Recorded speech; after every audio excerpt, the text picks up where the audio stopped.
Desde que el no se impuso sobre el sí en el plebiscito, tanto el gobierno como los promotores de un nuevo acuerdo hablaron de unión, incluso de construir consensos. Pero pasados 52 días de aquella votación, ni unión ni consensos. La decisión del presidente Santos de no permitir modificar más el acuerdo y refrendarlo a través del Congreso generó división. Demandas. Uno de los caminos que dirimen los voceros del no es demandar jurídicamente el incumplimiento del presidente Juan Manuel Santos al fallo de la Corte Constitucional, en el que avaló el plebiscito como forma de refrendación del acuerdo final alcanzado con las FARC y estipuló que el resultado era de carácter vinculante para el presidente. El resultado, independientemente de ser favorable o negativo, en la hipótesis de una mayoría calificada, es decir, que supere el umbral exigido por el PLE, se trataría de una decisión vinculante que no podría ser desconocida por el presidente de la República. Referendo. Los voceros del no también analizan buscar un nuevo pronunciamiento del pueblo que pueda respaldar su tesis. Este sería el referendo. Para activar este mecanismo de consulta popular tendrán que recoger cerca de 1.600.000 firmas aproximadamente, que representan el 5% del censo electoral, para que este pueda ser aprobado por el Congreso y luego pasar por la revisión de la Corte Constitucional. Por último, ser convocado por el Gobierno Nacional a través de un decreto. Para ser aprobado, deberá superar un umbral de más de 7,5 millones de votos, es decir, la cuarta parte del censo electoral. Revocar el Congreso. Desde el Centro Democrático también se planea revocar el Congreso para que sean nuevos parlamentarios quienes refrenden el acuerdo de paz con las FARC. De acuerdo a la colectividad, se está tratando de desconocer la voluntad de los colombianos aprobando un documento en un legislativo controlado por una mayoría conformada por partidos que apoyan al gobierno nacional. Instancias internacionales.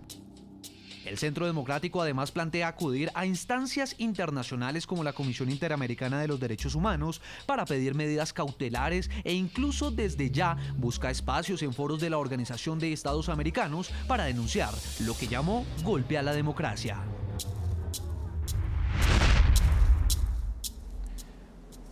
Integramos hasta ahora a Jaime Castro, reconocido jurista colombiano, ex constituyente y ex ministro de Gobierno. Bienvenido al programa La Noche NTN 24. Gracias, Jefferson, por la invitación. Para mí es muy grato de partir en la noche de hoy con mis distinguidos compañeros de panel. Doctor Jaime Castro, quiero preguntarle a usted qué posibilidad se abre en este momento para que haya un camino de refrendación distinto al Congreso de ese nuevo acuerdo de paz. El Partido Centro Democrático ha planteado un referendo. ¿Qué tan posible es eso en este momento como salida para aquellos sectores que sienten que sus preocupaciones no están reflejadas en ese nuevo acuerdo que será firmado mañana? Infortunadamente, todo indica que no hay posibilidad de mecanismo distinto del que han escogido el gobierno, las FARC y los partidos políticos oficialistas, es decir, que acompañan al gobierno. Decidieron refrendar el llamado nuevo acuerdo final por parte del Congreso. Esa decisión plantea más interrogantes políticos y jurídicos que respuestas a las situaciones que teníamos. Del punto de vista político, ¿por qué? Porque en vez de superar el fraccionamiento que hay en la opinión pública, la polarización innecesaria, porque el 90%, para no decir el 100% de los colombianos, somos amigos de la paz.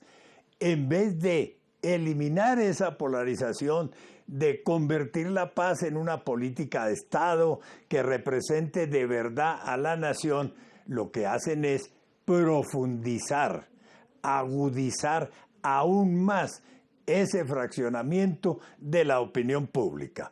Del punto de vista jurídico, en materia política, ustedes lo han recordado, los ofrecimientos del gobierno el 2 de octubre por la noche fueron: yo soy el presidente de todos los colombianos, el pueblo dirá la última palabra, el gobierno promoverá un gran acuerdo político nacional.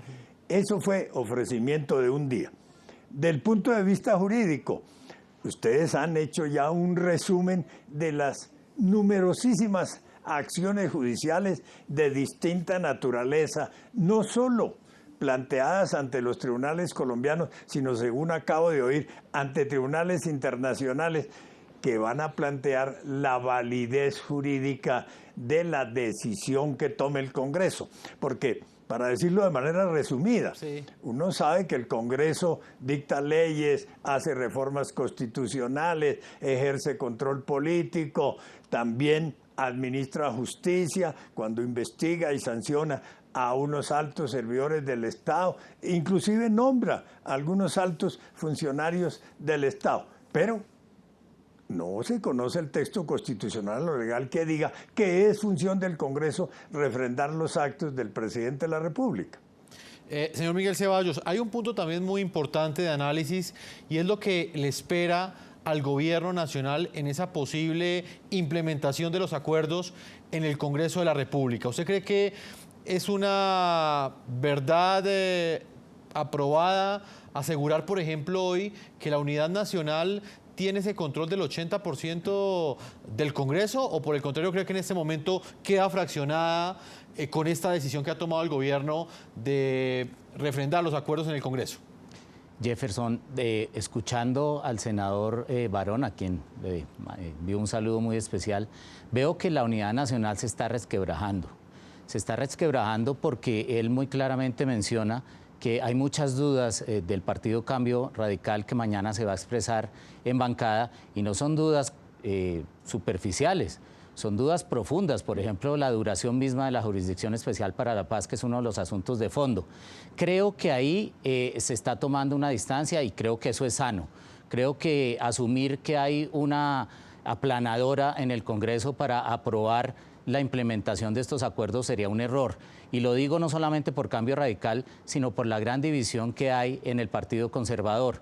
Hace 2 días el representante Barguil, que es el presidente del partido, manifestó claramente en la misma línea del presidente Andrés Pastrana que el Partido Conservador oficialmente no estará acompañando una refrendación a pupitrazo y que mirará con distancia cualquier problema constitucional que vean en el camino de dicha implementación. En eso yo comparto lo que dice el doctor Jaime Castro. Hay que tener mucho cuidado porque acá hay muchos riesgos jurídicos y políticos, y el mayor riesgo político es la falta de legitimidad que se está generando con este atropellamiento, digámoslo así, que yo he llamado al principio de este programa un refrendazo. Nosotros tenemos que buscar que la paz se construya de una manera respetuosa a las instituciones. Colombia no es un Estado fallido al cual se le pueda maltratar. Yo creo que el Congreso y los congresistas mañana, después de la firma de este acuerdo, o la 5ª firma, porque han habido ya varias, tomen conciencia de los riesgos jurídicos que ellos mismos también asumen. Yo veo acá todos los rastros de un incumplimiento de la ley por parte del Congreso, porque, como decía el doctor Castro, no hay ninguna facultad en la Constitución ni en la ley que le dé la posibilidad al Congreso de refrendar un acto propio del presidente. Es más, insisto, en el artículo 136 hay una prohibición expresa de inmiscuirse en asuntos de otra rama del poder, y eso es muy grave, eso se le llama prevaricato. Senadora Paloma Valencia, ¿usted qué opina de ese punto en particular? ¿Es un error pensar que la unidad nacional funcionará desde mañana como una aplanadora para implementar esos acuerdos? ¿Habrá una diferencia entre el antes de la firma de ese nuevo acuerdo y el después? Yo infortunadamente no coincido con el doctor Ceballos. Me encantaría decirles que el Congreso va a ser reflexivo en estos temas, pero lo que hemos visto durante estos 2 últimos años y medio en un Congreso entregado que aprueba un proyecto o exactamente el contrario, sin ningún tipo de argumento, simplemente por el gusto del gobierno, creo que no es un buen augurio. Y en el tema del Partido Conservador, que uno lo esperaría ver un poco más activo en la discusión de estos temas, yo creo que todo esto es una pataleta porque perdieron la Procuraduría y que estarán buscando un resarcimiento burocrático. Pero yo no puedo decir que yo confíe en un Congreso que no ha mostrado ningún interés por representar los intereses de los colombianos y por el contrario ha estado de manera servil entregado al gobierno durante todos estos años sin ningún reparo. Es que estamos hablando de que han aprobado un presupuesto donde obligan a los colombianos a necesariamente tener una reforma tributaria. Se habla de que la reforma tributaria, que le va a hacer tanto daño a los sectores más pobres de este país, a los medianos y pequeños comerciantes y pequeños negocios, se va a aprobar así también a pupitrazo, de manera que yo realmente no siento que haya garantías y creo que se vislumbrará muy rápidamente que esta es una treta más de Juan Manuel Santos para burlarse de la democracia y de los colombianos. Senador Germán Barón Cotrino, ¿qué opinión tiene usted sobre este punto en particular? ¿Queda resquebrajada esa unidad nacional con este nuevo acuerdo, teniendo en cuenta esas reservas que tiene el Partido Cambio Radical y que también ha manifestado el presidente del Partido Conservador, David Barguil? Pues es obvio que en un tema tan complejo, tan difícil como la refrendación, haya posiciones diversas. Esa es la naturaleza de una corporación en donde la polémica es lo que surge todos los días. Yo creo que la posibilidad de llegar a un acuerdo es viable. Confío en que se puedan explicar las preguntas que se vayan a hacer y sobre todo que sea un procedimiento democrático y participativo, no que la víspera de estas fechas que ya dan como límite nos empiecen a premiar para hacer una refrendación rápida. Vamos a hacer una segunda pausa comerciales. Yo invito a nuestros televidentes a que continúen participando sobre el tema de análisis del día de hoy. La pregunta que les estamos haciendo es, ¿qué opinan ustedes de la decisión del gobierno colombiano y de las FARC de refrendar ese nuevo acuerdo de paz en el Congreso y no a través del voto popular? Una pregunta hecha a pocas horas de que se firme ese nuevo acuerdo de paz. Voy a leer algunas de las opiniones de nuestros televidentes. Hasta ahora, Antonio dice lo siguiente: el gobierno no quiere respetar la voluntad del pueblo. Francisco, otro televidente, dice lo siguiente: si hoy ejerce función directa para refrendar, mañana lo hará para autoelegirse, diciendo representar al pueblo. Jonathan asegura lo siguiente: apenas lógico, al existir puntos que no son renegociables, el pueblo ya opinó, el gobierno acató, el Congreso y Cortes deben intervenir.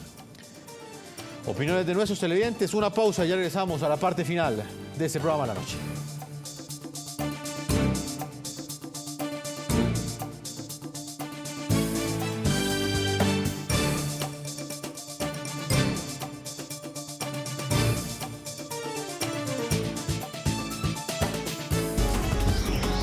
Ya regresamos con La Noche.